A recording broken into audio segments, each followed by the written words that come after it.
सकाळी सकाळी बॅगेत कपडे भरून घेतले, त्यानंतर निघालो पालखी जवळ. पालखीची चालू होती पूजा, तोपर्यंत बॅग टेम्पोत भरून घेतली. आपण चाललो होतो मुंबई ते थेट शिर्डी म्हणजेच पदयात्रा. त्यानंतर तुम्हाला थोडे पालखीचे सिनेमॅटिक दाखवतो.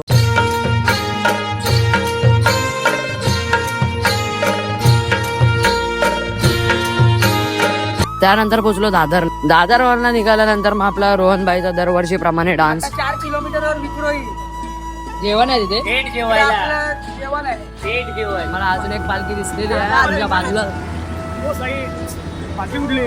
लालबाग आता गोदरेज चालू झालं. त्यानंतर आपण पोहोचलो आपल्या दुसऱ्या हॉल्टवर.